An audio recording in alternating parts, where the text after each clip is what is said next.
తన స్తన్యాన్ని తీసి వాడి నోట్లో పెట్టగానే ఎలా ఊరుతుందో ప్రపంచంలో ఎవ్వరికీ తెలియదు. కోలోస్ట్రమ్ అనబడేటటువంటి ఒక పసుపచ్చటి జిగురు పదార్థం అమ్మ స్తన్యంలోంచి కొడుకు నోట్లోకి ఎడుతుంది. దాన్ని చప్పరిస్తాడు అంతే. ఊపిరితిత్తులు పనిచేసి, గుండె పనిచేసి, జీర్ణావయం పనిచేసి నల్లటి మలం విసర్జించగలిగిన శక్తి వస్తుంది. వచ్చి పిల్లాడు బతుకుతాడు. పిల్లాడు బ్రతకడానికి కావలసినటువంటి ఆ కోలోస్ట్రమ్ అనబడేటటువంటి పసుపచ్చటి పదార్థం పిల్లవాడు కాని పిల్ల కాని పుట్టగానే వాణ్ణి చూసుకోగానే నా బిడ్డ అన్న ఆనందం కలగగానే మాతృత్వపు ఆనందపు అంచుల వలన అమ్మ శరీరంలో ఉత్పత్తి అయి స్తన్యంలోంచి స్రవింపబడేటటువంటి పదార్థాన్ని నేను సాక్షాత్ జగన్మాతగా చూస్తున్నాను. ఆ కోలోస్ట్రం వల్ల ఈ లోకంలో ఇన్ని ప్రాణులు పుట్టి బతుకుతున్నాయి.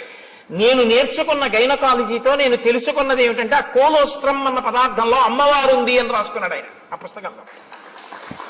ఇది ఆ డాక్టర్ గారి ధన్యతకి కారణం. తను చదువుకున్న గైనకాలజీ ఎందుకు పనికొచ్చిందంటే ఈశ్వరుణ్ణి తెలుసుకోవడానికి. ఈ ప్రాణులను మేము కాదు ఆపరేట్ చేస్తున్నది. ఇన్నాళ్ళకి ఒక పిల్లవాడు పుట్టాడు అంటే ఆ పిల్లవాడిని లోపల ఉంచినవాడు, పైకి తెచ్చినవాడు, బతికించినవాడు ఆ తల్లి జగన్మాత, ఆ పరాశక్తి. ఆ పరాశక్తి అమ్మ రూపంలో వచ్చి బతికించింది అని తను తెలుసుకుని నమస్కరించిన వాడు ఉన్నాడే, వాడు విద్వాంసుడు, వాడు పండితుడు. అందుకు పనికొచ్చింది ఆయన చదువు. ఆవిడ ప్రసవ వేదనతో అక్కడ కొట్టుమిట్టి ఆడిపోతుంటే డబ్బట్టుకొస్తే తప్ప ఆపరేషన్ చేయనన్న డాక్టరు దౌర్భాగ్యుడు. వాడి చదువు ఎందుకు పనికొచ్చినట్టు? ఏం భయమా? రామాయణం చెప్పడానికి భయం ఏంటండి? నేను రామాయణం చెప్తున్నాను కదా. కాబట్టి నీ కొడుకు అలా కాకూడదు, నీ కూతురు అలా కాకూడదు అనుకుంటే ఒక్క డాక్టర్ అవ్వాలని కోరుకోకు. ఈ తత్వం తెలుసుకుని ఈశ్వరుడి యొక్క అనుగ్రహాన్ని చూసి ఇంకొక పిల్లాన్ని నేను అలా దర్శనం చేస్తున్నానని అర్ధరాత్రి కూడా సంతోషంగా వచ్చి 5 పైసలు అక్కర్లేదమ్మా, నీ మాతృత్వం చాలు నాకు పరాశక్తి దర్శనమని పురుడు పొయ్యగలిగినటువంటి డాక్టర్ కావాలని కోరుకుని రాయించు పలకలో. అందుకని ఏది చదవాలన్నా ఓం నమ శివాయ సిద్ధం నమః మంగళప్రదమైన చదువు కావాలి అని మనం కోరుకుంటాం. లేకపోతే ఏమవుతుందో తెలుసా అండి? దీని రెండో కోణం అహంకారం. ప్రతిదానికి అహంకారమే. ప్రతి చిన్న విషయానికి అహంకరించడానికి ఏదైనా కనపడుతుంది. అహంకారం పోగొట్టుకోవడానికి ఏమీ ఉండదు. నేనెంతటి వాడినండి అనడం చాలా కష్టం. నేను ఇంతటి వాడినండి అనడానికి ఏదో ఒకటి చెప్పచ్చు కదండి. ఏదో ఒకటి చెప్పచ్చు ఇంతటి వాడిని అనడానికి. ఈ సోమస్య శక్రస్య సూర్యస్య చ యథావపుః అటువంటి అందమైన శరీరం ఉన్నవాడిని, అంత అందమైన శరీరం ఈశ్వరుడిస్తే ఇలా ఎందుకు అయ్యావు? అలా అందంగా నువ్వు కనబడితే చాలు ఎదుటివాడి కంటికి కలిగినటువంటి బాధ తీరుతుంది. నిన్ను చూస్తే చాలా ఎంత అందంగా ఉన్నాడు అని. కానీ ఆయన ఏం చేసేవాడంటే చాలా చిత్ర విచిత్రమైన భయంకరమైనటువంటి వేషములలోకి మారేవాడు. కామరూపి కాబట్టి ఎవరూ ఊహించనంత ఘోరాతి ఘోరమైన రూపాన్ని తాను తీసుకుని ఈశ్వరుడిచ్చిన అందమైన రూపాన్ని వదిలిపెట్టి ఘోర రూపాలతో అరణ్యంలో ప్రాణులకు అకస్మాత్తుగా కనపడి వాళ్ళు భయపడిపోయి విహ్వలులై పడిపోతే, మరణిస్తే, బాధపడితే తను సంతోషించేవాడు. ఇది రాక్షస ప్రవృత్తి. పైకి అందం ఉండడం గొప్ప కాదు, లోపల అందం ఉండడం గొప్ప. పైకి అందం లేకపోవడం తప్పు కాదు, లోపల అందం ఉండడం గొప్ప. నా మాట బాగా పట్టుకున్నారో లేదో మీరు? యథాలాపంగా తీసుకున్నారో? పైకి అందం ఉండడం కాదు గొప్ప, లోపల అందం ఉండడం గొప్ప. పైకి అందం ఉండకపోవడం గొప్ప తప్పు కాదు, లోపల అందం ఉండడమే గొప్ప. చంద్రశేఖర పరమాచార్య స్వామి వారు ఇలా వెళ్ళిపోతున్నారు అనుకోండి, ఏమిటి ఆయన లోటో షూ వేసుకుంటారా, లేకపోతే విమల్ సూట్ వేసుకుంటారా, లేకపోతే ఆయన పెద్ద టై కట్టుకుంటారా, లేకపోతే ఫెయిర్ అండ్ లవ్లీ రాసుకుంటారా? ఆయన ఏముండవు. పాదచారి ఓ కాషాయ వస్త్రం కట్టుకుని ఇలా తలమించి వేసుకుని, ఇంత విభూతి పుండ్రాలు పెట్టుకుని, ఇంత బొట్టది కూడా గుండ్రంగా కూడా ఉండదు, అద్దుకున్నట్టు పెట్టేసుకుని, చేతిలో ఓ సత్యదండం పట్టుకుని, ఆయన ఓ కమండలం పట్టుకుని గబ్బ గబ్బ గబ్బ గబ్బ నడిచి వెళ్ళిపోతుంటారు.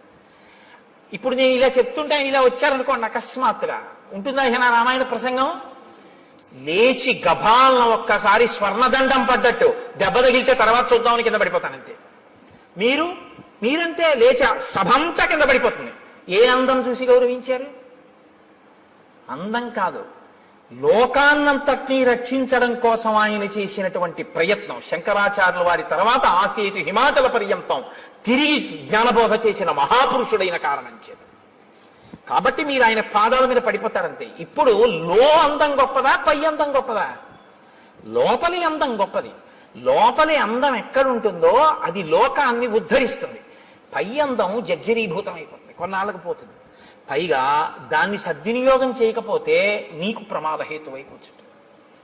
కాబట్టి చూశారు, పై అందంతో లోపలి అందం పెంచుకోలేదు, పై అందంతో లోపల అందవికారం పెంచుకున్నాడు. లోపలి అందవికారం పై అందాన్ని కూడా తీసేసింది. ఇదే నేను మీతో మనవి చేసింది. అక్షరాభ్యాసము అన్నది మూఢనమ్మకములు, చాదస్తములు. నేను మీతో ఒకరోజు మనవి చేశాను. ఒక ఆయన ఆవును చంపేద్దాం అనుకున్నాడు. ఆవును చంపేయి అన్నాడు అనుకోండి, బుద్ధి ఉందా లేదా అంటారు. కాబట్టి ఆవును చంపేయి అనకుండా ఏమన్నాడంటే ఆ పులిని చంపేయి అన్నాడు. ఇప్పుడు చూడటం లేదు మీరు, అది ఆవో పులో మీరు చూడలేదు, పులిని చంపేయన్నారు. అయ్యి బాబాయ్ మీద పడిపోతుంది కాబట్టి చంపేయమన్నాడు అనుకున్నారు. ఆ పావును చంపేయాలి, పావు కాబట్టి చంపేయమన్నాడు అనుకున్నారు. ఆయన ఆవును చంపేశాడు. ఆవుని తెలుసు, పావును చంపేయి అని చంపించేశాడు. ఆవు అని చెప్తే అది పవిత్రం కాబట్టి చంపడానికి ఒప్పుకోరని, సనాతన ధర్మాన్ని వదిలేయని చెప్పలేక మూఢ విశ్వాసాలు వదిలేయని చెప్తున్నారు. ఆవును చంపేయని చెప్పకుండా పావును చంపేయని చెప్పినట్టు. అక్షరాభ్యాసం మూఢనమ్మకం అంటే ఇదిగో ఇందుకే పనికొస్తాం, కబంధుడు కావడానికి పనికొస్తాం.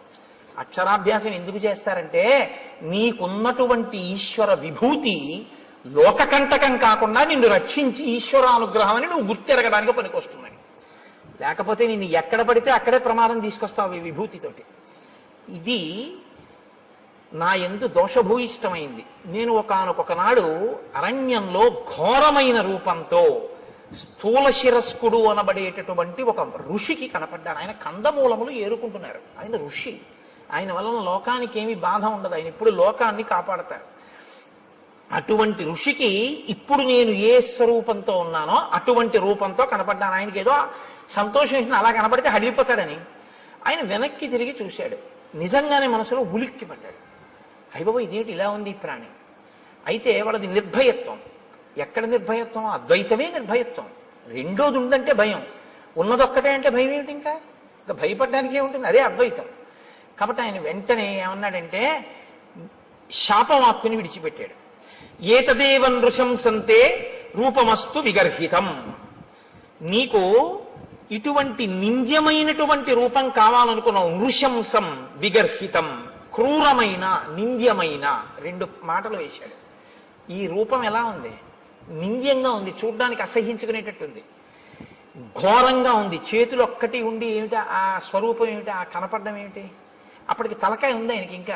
కాబట్టి నువ్వు ఇలాగే అరణ్యంలో పడి ఉండు అన్నాడు. ఇప్పుడు అసలు ఉన్న అందం పోయింది. ఇప్పుడు ఏం చేశాడు? ఉన్న అహంకారం అప్పుడు పోయి మహర్షి కాళ్ళ మీద పడ్డాడు. ఇప్పుడు మీరు నన్ను మాట అడగచ్చు ఏంటంటే, అంటే మరి పాపం ఆ పాటి దానికి ఏదో బుద్ధి చెప్పాలి కానీ అలా బొత్తిగా శాపం ఇచ్చేయడం ఏమిటండి అంటే, మీరు జ్ఞాపకం పెట్టుకోండి, శాపం ఎప్పుడూ కూడా అనుగ్రహము. శాపవాక్కు అందరూ శాపానుగ్రహము అంటారు. దాని చేత మార్పు తీసుకొస్తారు తప్ప అలాగే పడి ఉండు అని అనరు. ఆ బాధ తెలిస్తే ఆ తరువాతి కాలంలో ఏమవుతాడంటే ఇంకెప్పుడు ఇటువంటి తప్పు పని చేయకుండా లోకానికి ఉపకారం చేస్తాడు. ఇక లోకోపకారం మొదలు పెడతాడు. అవతల వాడి బాధ తన బాధగా స్వీకరించి అవతల వాడికి మాట సాయమో చేతి సాయమో ఏదో ఒక సాయం మొదలు పెడతాడు.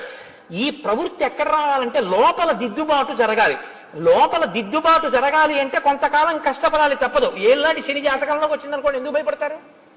ఆయన కష్టపెడతాడు. శనైహి చరహ, మెల్లమెల్లగా వెడుతూ కష్టపెడతాడు. కానీ ఆ కష్టపెట్టడం వల్ల ఏమవుతుందో తెలుసా అండి? గొప్ప పరిణతి వస్తుంది, గొప్ప అనుభవం వస్తుంది. తరువాతి కాలంలో ఆయన కీర్తికి కారణమవుతుంది. అందుకే ఏలినాటి శని ఎప్పుడూ దూషించకూడదు. మీరు ఆయన్ని నమస్కారం చేసి ప్రార్థన చేస్తే ఆయన దాన్ని ఇంకొకలా మారుస్తాడు. ప్రతిరోజు తిరగవలసిన దాన్ని గుడి చుట్టూ తిరగడంగా మారుస్తాడు భక్తి ఇచ్చి. కాబట్టి ఇప్పుడు శాపానుగ్రహం ఎందుకు ఇస్తారు? మార్పు తీసుకురావడం కోసం ఇస్తారు. వెంటనే తనకు అర్థమైంది, అయ్య బాబోయ్ ఇలా ఉండడమా. పడ్డాడు మహర్షి కాళ్ళ మీద. ఇప్పుడు పడి అన్నాడు, ఎప్పుడు నాకు ఈ శాప విమోచనం అని అడిగాడు. అయితే మారేవు కదా, ఇప్పుడే అన్నారు అనుకోండి, ఆ బుద్ధి మళ్ళీ మారిపోతుంది. అందులో ఆ బాధ ఏమిటో తెలియాలి. ఆయన అన్నాడు, యదాచిత్వా భుజౌ రామ త్వాం దహే ద్విజనే వనే తదాత్వం ప్రాప్స్యసే రూపం స్వమేవ విపులం శుభం. నీవు అరణ్యంలో పడి ఉండి ప్రాణుల్ని తింటుంటే ఒకానొకప్పుడు రామచంద్రమూర్తి అరణ్యంలోకి వచ్చి నీ భుజములను తెగనరుకుతారు. ఆ తెగనరికి అరణ్యంలో నిన్ను కాల్చేస్తారు. ఎందుకంటే ఆ ప్రాణి అలా ఉండిపోవడానికి వీల్లేదుగా, కాల్చబడాలి. సంస్కారం రాముడి దగ్గర ఉన్న గొప్పతనం అదే. మీతో నేను మనవి చేశా. అంత్యేష్టి సంస్కారం చేస్తాడు ఆయన. ప్రాణిని కాల్చేస్తాడు. అంటే చనిపోయినటువంటి ప్రాణిని అలా వదిలిపెట్టి వెళ్ళిపోడు, దానికి అంత్యేష్టి చేస్తాడు. పొద్దున్నే భోజనం చేస్తూ గోపాలకృష్ణ గారు నేను దాని గురించే కాసేపు ముచ్చటించాం. అలా ఎందుకు చేస్తాడండి రాముడు అని ఆయన ఏదో ప్రశ్న వేస్తే చెప్తున్నాను. ప్రతి ప్రాణికి కూడా దేవతలు ఆవహించి ఉంటారు. పాణి చెయ్యి ఉందనుకోండి ఇంద్రుడు ఉంటాడు, వాక్కు అగ్నిహోత్రం ఉంటుంది, కన్ను సూర్యుడు ఉంటాడు. ఇప్పుడు మీరు విడిచిపెట్టి వెళ్ళిపోయారనుకోండి, విడగొట్టాలి మంత్రం చేత. విడగొట్టేసేసి, అంటే ప్రత్యేకించే మనుష్య శరీరానికైతే, మిగిలిన వాటికైతే ప్రాణ అపాన వ్యాన ఉదాన సమాన నాగ కూర్మ కృకర ధనంజయ దేవదత్తముల్లో ధనంజయ అన్న వాయువు చేసేస్తుంది. మనుష్య ప్రాణికి ఈ దేవతలందరినీ కూడా మంత్రభాగంతో విడతీసేస్తారు. విడతీసి మళ్ళీ ఈ శక్తుల్ని దేవతల్లో కలుపుతారు. కలిపి జడమైపోయి మిగిలిపోయినటువంటి దేహాన్ని అగ్ని యందు దహించేస్తారు. కాబట్టి అది సంస్కారం. అంత్యేష్టి సంస్కారం 16వ సంస్కారం.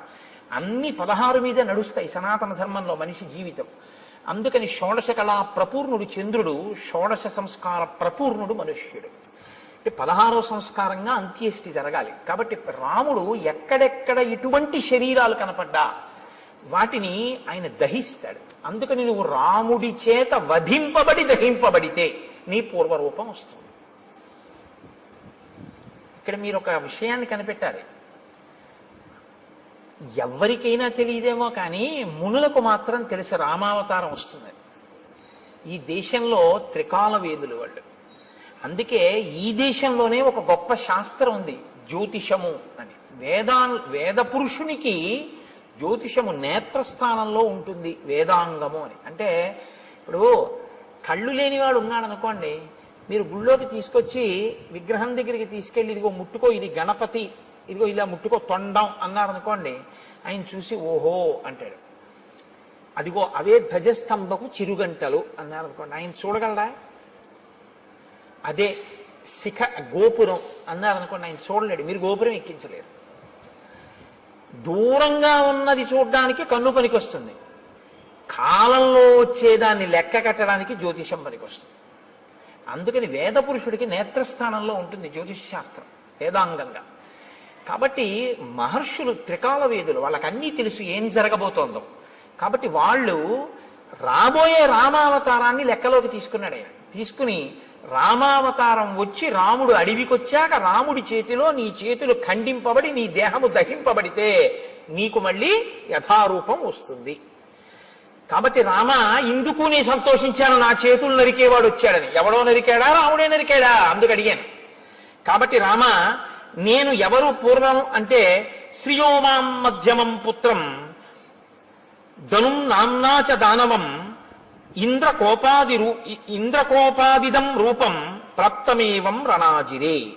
నేను శ్రీ అనబడేటటువంటి వాని యొక్క మధ్యమ పుత్రుడైన ధనువు అనబడేటటువంటి పేరున్నవాడిని. నాకు స్థూల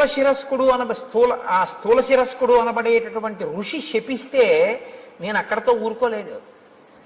ఆ రూపం వచ్చే లోపల నేను బ్రహ్మగారి గురించి ఘోరమైన తపస్సు చేశాను. బ్రహ్మగారు ప్రత్యక్షమై అన్నాడు, దీర్ఘాయుష్మాన్ భవ అన్నాడు. అని ఆయన వెళ్ళిపోయాడు. వెళ్ళిపోయిన తర్వాత నా అహంకారం ఏమైందో తెలుసా? నేను దీర్ఘాయుష్మంతుడిని, నన్ను ఇంద్రుడు ఏం చేస్తాడు? ఇంద్రుడి మీదకి యుద్ధానికి వెళ్ళాను. వెళ్తే ఇంద్రుడు ఏం చేశాడో తెలుసా? ఆయన ఒక చమత్కారమైనటువంటి మనిషి. ఆయన ఏం చేశాడంటే ఒక్కసారి నా తలకాయని తన వజ్రాయుధం పెట్టి ఓ దెబ్బ కొట్టి ఈ తలకాయని కడుపులోకి దింపేశాడు. నా 2 కాళ్ళని పొట్టలోకి తోసేశాడు. తోసేస్తే తలకాయ లేదు, కాళ్ళు లేవు, మనిషిని మాత్రం బతికున్నాను. పైగా అన్నాడు తోసేసి, పితామహవచ సత్యం తదస్థితి మమాబ్రవీత్. పితామహుడైన బ్రహ్మగారు నీకు దీర్ఘాయుష్ ఇచ్చాడు, చంపేను పడుండన్నాడు. అప్పుడు నేనన్నాను, అయ్య బాబోయ్, పితామహుడు ఇచ్చాడు వరం బానే ఉంది, అహంకారంతో నేనేదో సాధించాలనుకున్నవి ఇలాగే వస్తాయి తిరిగి. కాబట్టి వినయంతో చేసినవి భక్తితో చేసినవి ఉద్ధరిస్తాయి, కానీ అహంకృతితో చేసినవి పనికొచ్చేవి కావు. చిట్ట చివరికి వచ్చి ఇలాగే కట్టి కుడుపుతాయి. కాబట్టి నేనన్నాను, నాకు పితామహుడు దీర్ఘాయుష్మంతుడు అన్నాడు నిజమే, కడుపుకి ఆకలోటి ధర్మం కదా ప్రాణికి. ఇప్పుడు నాకు తలకాయ లేదుగా, కాబట్టి నోరు లేదుగా, కానీ కడుపు ఉందిగా, తినాలిగా. వెళదామంటే కాళ్ళు లేవుగా, ఏం తిని బతకను అని అడిగాను. అడిగితే ఆయన ఏం చేశాడో తెలుసా? ఏవముక్తస్తు మే శక్రో బాహు యోజనమాయతౌ ప్రాదాదాస్యంచమే కుక్షౌ తీక్షణ దంస్త్రం అకల్పయత్. నాకు పెద్ద పెద్ద కోరలు పెట్టి, నా గుండెల దగ్గర కన్ను పెట్టి, నాకు యోజనమంత పొడుగైన చేతులిచ్చి, నువ్వు బతకవలసింది దీర్ఘాయుష్మంతుడవై బతికుండడానికే తప్ప అంతకన్నా ఎందుకురా నువ్వు బతికుండి నువ్వేం చేయాలి లోకానికి? అది నీ చేతులతో తడువుకు తింటుండు పడుండు అన్నాడు. అంటే దారుణమైన జన్మ ఏదో తెలుసా అండి? తినడానికి బతికే జన్మ కదండి. ఇప్పుడు అంతిమంగా తీర్పు ఎక్కడికి వచ్చింది? ఆయన దీర్ఘాయుష్మంతుడు దేనికి? తింటాడు, బతుకుతాడు. ఎందుకు బతుకుతాడు? తినడానికి బతుకుతాడు, అంతే. ఎక్కడికి వెళ్ళడం, ఏమీ చెయ్యడు. ఈశ్వరుడి గురించి ఏమీ తెలుసుకోక్కర్లేదు. ఓపిక ఉన్నా ఏమీ చేయక్కర్లేదు. ఓపిక ఉన్న రోజుల్లో భోగాలకి, పెద్దవాడైపోయిన తర్వాత ఉన్న ఓపిక ఎక్కడ పోతుందో అని ఈశ్వరుడి దగ్గరికి వెళ్ళడం. మీరు లోకం పోకడ ఎలా ఉంటుందో తెలుసా అండి? ఇప్పుడు ఎందుకండి అంటాడు. ఏమండి రామాయణానికి వెళ్ళొద్దాం ఏంటి అన్నాడు అనుకోండి ఎవడైనా. ఏంటండి ఇప్పటి నుంచి రామాయణం అవన్నీ? మరి ఎప్పుడండి అని మీరు అడిగారు అనుకోండి, రిటైర్ అయిపోయాక. రిటైర్ అయిపోయిన తర్వాత కూడా నువ్వు ఉంటావని ఎవరైనా రాసిచ్చారా నీకు బాండ్ పేపరు? దంతంబుల్ పడనప్పుడే తనువుయందు ఆరూఢియున్నప్పుడే కాంతాసంఘము రోజనప్పుడే జరాక్రాంతంబు కానప్పుడే వింతల్మేన చరించునప్పుడే కురుల్ వెల్వెల్ల కానప్పుడే చింతింపన్వల మీ పదంబుజములం శ్రీకాళహస్తీశ్వర. ఇంకా నువ్వేం చేస్తావు? 60 ఏళ్ళు వచ్చేసి రిటైర్ అయిపోయిన తర్వాత అప్పుడు పూజపీఠ మీదకి వెళ్ళి కూర్చుని ఆ చెమ్యా అంటే నీకు తెలియదు. ఓ గుళ్ళోకి వెళ్ళి మంత్రపుష్పానికి ముందు నీళ్లు వస్తే తీర్థం కింద గుచ్చేసుకుంటూ ఉంటాడు లోపలికి. ఎందుకంటే మంత్రపుష్పం ముందు చేయగడుక్కోమని వేశారు చేతిలో, ఆయనకి తెలియదు. అప్పుడు మళ్ళీ అర్చక స్వామి అయ్యో తాగేకండి అయ్యాలాగా తీర్థంగాలు చేయగడుక్కోండి అంటే అప్పుడు ఆ చేతి నీళ్లు తీసుకెళ్ళి ఆయన పళ్ళల్లోనే కడిగేస్తాడు. అంటే అదో వాష్ బేసిన్ అనుకుంటాడు. అమ్మ బాబు నా అదృష్టం రా, ఇలాంటి భక్తుడు వచ్చాడు ఇవ్వాలని ఆయన అనుకోవాలి. లేరని మీరు అనుకుంటున్నారా? ఎక్కడిది ఈ అజ్ఞానం? ఓపికండగా ఆర్జించడానికి తినడానికి తప్ప ఈశ్వరుడు గురించి తెలుసుకోవడానికి పనికిరాలేదు. ఒక్కొక్కడి జీవితం అసలు అలాగే తెల్లారిపోయింది. అసలు ఎప్పుడు దేనికి అంటే తినడం. తింటుంటాడు అది తింటుందో రోజున. చెప్పానుగా, అన్నం అంటే తినున్నది, మన చేత తినబడున్నది, మనని తినున్నది, 2 అర్థాలు. కాబట్టి అది తినేస్తుందో రోజు అయిపోయింది. కాబట్టి నీకు దీర్ఘాయుష్యే కదరా కావాలి. దానికి ఓ నోరు చాలు, ఆహారాన్ని చూసుకోవడానికి ఓ కన్ను చాలు, వెతుక్కు లాక్కోవడానికి ఓ 2 చేతులు చాలు. నువ్వు ఎక్కడికి వెళ్ళాలి? ఓ గుడికి వెళ్ళాలా, గోపురానికి వెళ్ళాలా? ఉంటే భయపెడతావు ఎక్కడికన్నా వెడితే. ఎందుకు నాన్న అలా పడుండు, దీర్ఘాయుష్మంతుడు అయి ఉండు. ఇప్పుడు తెలిసింది బాధ ఏమిటో. ఎందుకు చేశానా తపస్సు, ఎందుకు వెళ్ళానా ఇంద్రుడి మీదకి, ఎందుకు కనపడ్డానా ఋషికలాగా అని ఏడుస్తూ ఇన్ని వేల సంవత్సరాల నుంచి ఇక్కడ పడున్నా. అలా వస్తే తడువుకోను తిన్నాం. ఎప్పుడు నరికేస్తాడా ఈ చేతులను చూస్తూ కూర్చున్నాను రామా. ఇప్పుడు నువ్వు ఈ చేతులు నరికి ఈ ఒళ్ళు కాల్చేయి. ఎంత తొందరపడిపోయాడో తెలుసా అండి? సూర్యాస్తమయం అయిపోతోంది, అలిసిపోయిన రథాలతో వెళ్ళిపోతున్నాడు సూర్యుడు. సూర్యాస్తమయం అయితే కాల్చవు నువ్వు, ధర్మం. రామచంద్రమూర్తి చెయ్యడు అంచేసి సూర్యాస్తమయం అయితే. కాబట్టి అవ్వకుండా తొందరగా నన్ను ఒక గొయ్యి తీయించి అందులో పడేసి భూమి మీద పడుకోబెట్టి అంటించడానికి ఏం కుదరదు, అంత పెద్ద రాక్షసాకారం అది. ఇప్పుడు గోతిలో పారేసి దాని నిండా కట్టెలు పారేసి అగ్నిహోత్రం వెలిగించేస్తే నేనేం తొందరగా కాలుతాను అనుకుంటున్నావా? కదలిక లేదు కదండి, ఫ్యాట్ ఎలా డైల్యూట్ అవుతుంది? కాబట్టి ఒళ్ళంతా నీతి ముద్దలా కొవ్వు పట్టేసింది. ఇప్పుడు కొవ్వు పట్టాన కాలదు, అది అలా కాలుతూనే ఉంటుంది. అందుకే కొవ్వొత్తి తొందరగా కాలిపోతుందండి. దీపారాధనలో ఒత్తి కాలిపోయినట్టు కాలదు, అలా కొవ్వు కరుగుతూ దీపం అలా కిందకు వస్తూ ఉంటుంది. ఆ కొవ్వు అంతా కాలాలి. కాబట్టి రామ చాలాసేపు పడుతుంది నా ఒళ్ళు కాలిపోవడానికి. అందులో తొందరగా ఓ గొయ్యి తవ్వించి తోసేసి కాల్చేయి. నాకు ఇప్పుడు ఈ శరీరంతో ఉంటే స్మృతి ఉండదు. నా అసలు శరీరం నాకు వచ్చేస్తే నాకు దివ్య స్మృతి కలుగుతుంది, ఎక్కడ ఏం జరిగిందో తెలుసుకోగలను. అప్పుడు నీ భార్యను ఎవరు అపహరించారో నేను చెప్తాను, నీకు నేను ఆ సాయం చేస్తాను. ఇత పూర్వం ఎప్పుడైనా అన్నాడండి ఇలాంటి మాటలు? ఎవడైనా మంచిగా ఉంటే వాడిని బాధ పెట్టాడు. ఇప్పుడు అవతల వాడి బాధలో ఆ శరీరం వస్తే వెంటనే నీకో మాట సాయం చేస్తానంటున్నాడు. ఈ మార్పు కోసం శాపానుగ్రహం ఇస్తారు. మీరు బాగా పట్టుకుంటే ఋషులు ఏదో తపస్సు ఉంది కదా అని శాపవాక్కు విడిచిపెట్టరు, వాళ్ళ తపస్సు పోతుంది. పోన్లేరా ఒకరిని మార్చాను, ఇప్పుడు ఆయన పనికొచ్చాడు. అందుకని ఇప్పుడు ఏమయ్యాడు? కబంధ మహాత్మనః. ఈ కబంధుడు మహాత్ముడు అన్నారు వాల్మీకి మహర్షి. ఎందుకంటే మార్పు ఎక్కడొచ్చిందో వాడు చాలా గొప్పవాడు. ఈ మార్పు రాకపోతే వాడు లోకకంటకుడై కూర్చుంటాడు. కాబట్టి రామ, నువ్వు చేచ్యతే సమరే బాహు తదా స్వర్గం గమిష్యసి.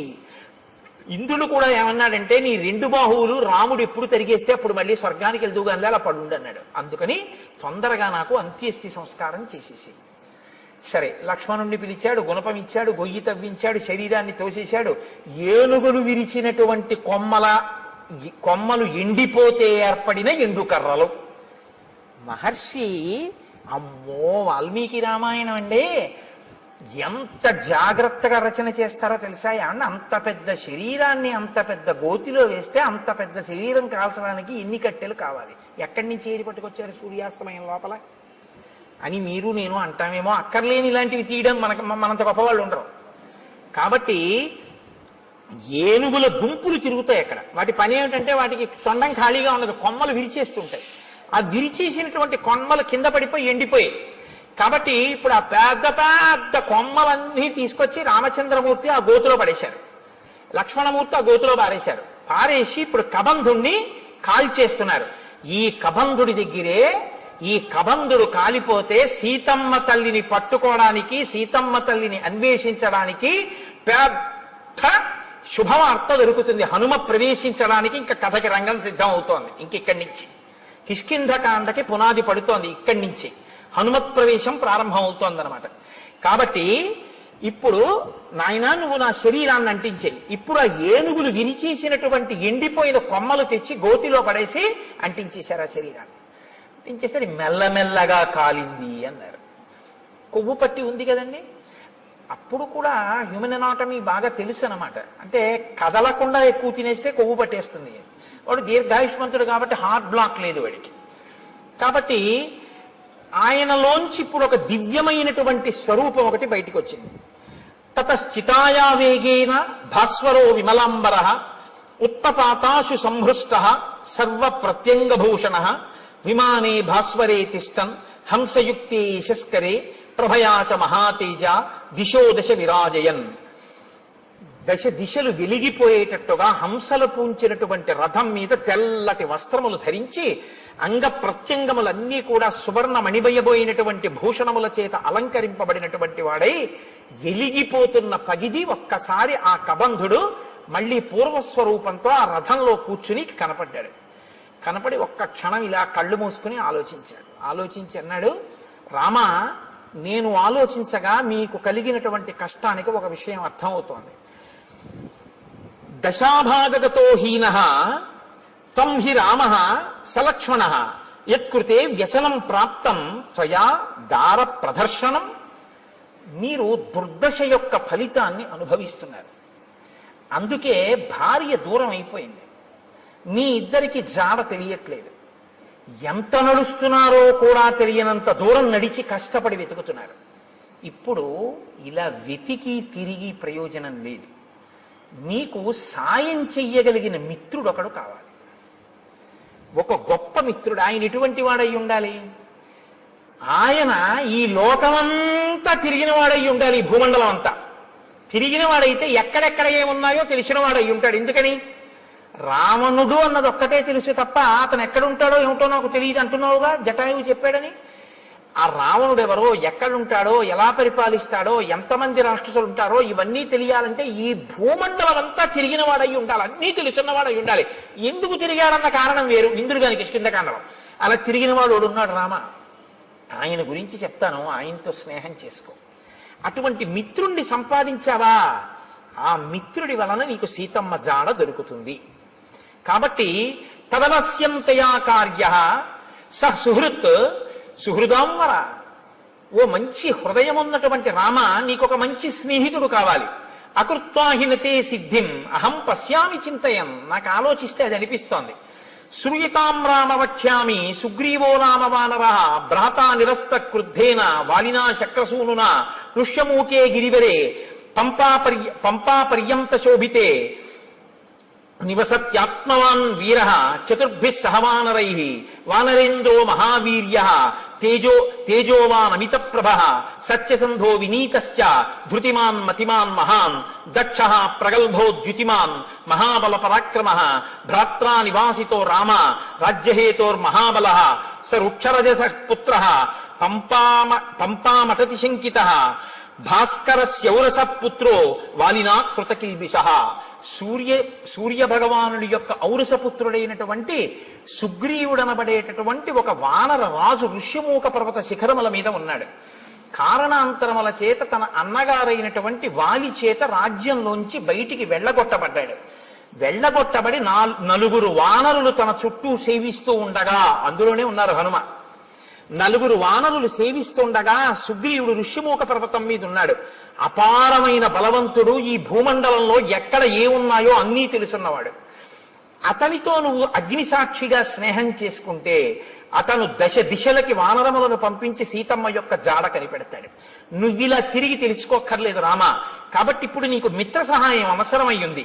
అతను మహాబలపరాక్రమములు కలిగినటువంటి వాడు, గొప్ప వీర్యవంతుడు, వానరేంద్రుడు, తేజస్సున్నవాడు, సత్యసంధుడు, నీతి కలిగినటువంటి వాడు, పట్టుదల ఉన్నటువంటి వాడు, మంచి మతి కలిగినటువంటి వాడు, దక్షత కలిగినటువంటి వాడు, కాంతి కలిగినటువంటి వాడు.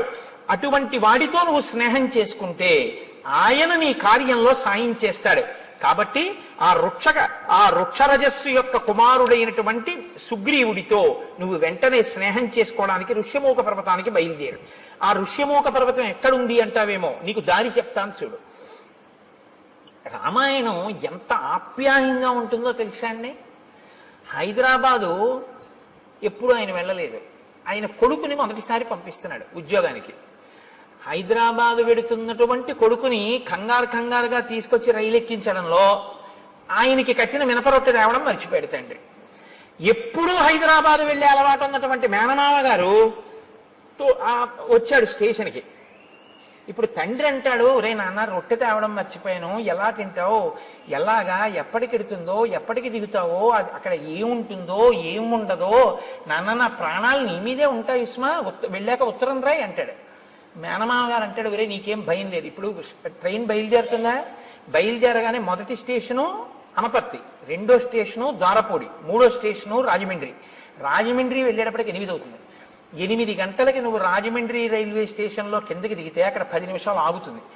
దిగి నువ్వు చూస్తే అక్కడే మంచి అరటిపళ్ళు, చాలా చక్కటి రొట్టెలు అన్నీ అమ్ముతూ ఉంటారు. కాబట్టి నువ్వు అక్కడ నీకు కావలసిన 2 ఇడ్లీ 2 అరటిపళ్ళు అవి కొనుక్కొని చక్కగా అవి తినేసి మళ్ళీ రైలు ఎక్కి కూర్చుంటే 10 నిమిషాల కన్నా ఆగదు, గబగబా కొనేసుకో.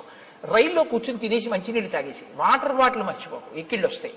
వాటర్ బాటిల్ కొనుక్కుంటే ఎక్కి పడుకున్నావు అంటే హాయిగా తెల్లవారేటప్పటికి 6 హైదరాబాద్ వెళ్ళిపోతాం అంటాడు. తెలుసున్నవాడు చెప్పేటప్పుడు రాజమండ్రి వస్తుంది, ద్వారపూడి వస్తుందని చెప్పడు. ఎక్కడ ఏం తినాలో, ఏం తాగాలో, ఎలా పడుకోవాలో, ఎలా వెళ్ళాలో ఎందుకు చెప్తాడంటే ఆత్మీయత అందులో కలిసిపోయి ఉంది. కలిసిపోయి ఉండడంలో అలా చెప్తాడు. కాబట్టి ఇప్పుడు చూడండి, నిజంగా మాట్లాడడంలో వాల్మీకి మహర్షి మాట్లాడించడంలో అందం చూడండి, ఇందుకుని మహాత్ముడయ్యాడు. ఇప్పుడు రాముడి మీద ఎంత ప్రేమతో మాట్లాడుతున్నాడంటే ఋషభముఖానికి వెళ్ళి నీ పని అవుతుందని ఏదో చేతకాని వాడికి చెప్పినట్టు చెప్పట్లేదు. ఉపకారం చేయడంలో అంత శ్రద్ధతో చేస్తున్నాడు. మహానుభావుడి వల్ల నేను మళ్ళీ పునర్జన్మ పొందానని సంతోషిస్తున్నాడు. నాయన రామ, నువ్వు లక్ష్మణ సహితుడవై పశ్చిమ దిశగా ఇదే మార్గంలో విడితే బోలెడన్ని చెట్లు కనపడతాయి. నేరేడు, మోరటి, పనస, జువ్వి, మర్రి, తుమ్మిక, రావి, కొండగోగు, మామిడి, చండ్ర, పొన్న, ఎర్రగోరుంట, కానుగ, నల్లవి, అశోక వృక్షాలు, కడిమి చెట్లు, గన్నేరు చెట్లు, నల్లజీడి చెట్లు, అశోక వృక్షాలు, ఎర్రచందన చెట్లు, దేవదారు వృక్షాలు అన్నీ కనపడతాయి. ఎందుకు ఇవన్నీ? ఆప్యాయత కలిగిన మేనమామ చెప్పినట్టు చెప్పడం.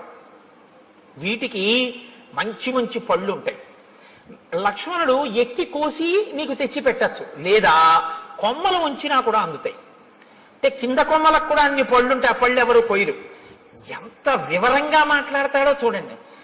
అక్కడే ఉంటుంది క్యాంటీన్. ఒకవేళ క్యాంటీన్ ఏ కారణం చేతనైనా మూసేసి ఉంటే నువ్వు కంగారు పడకవు, ఇటువైపు కట్టేస్తారు. కానీ అదే టైంలో టిఫిన్ ఎక్కువ తినేవాళ్ళు అవతల ప్లాట్ఫామ్ మీదకి వస్తారు, ఇటు చెక్కలతో క్లోజ్ చేసి అటువైపు అమ్ముతుంటాడు, అటువైపు వెళ్ళు అని చెప్తాడు. చూసారా మా మేనమామ అలా చెప్తాడు చెప్పేటప్పుడు. మీరు ఆ శ్లోకాలలో అవతలాడి ఆప్యాయత చూడాలా చెప్పడంలో. ఎంత గొప్ప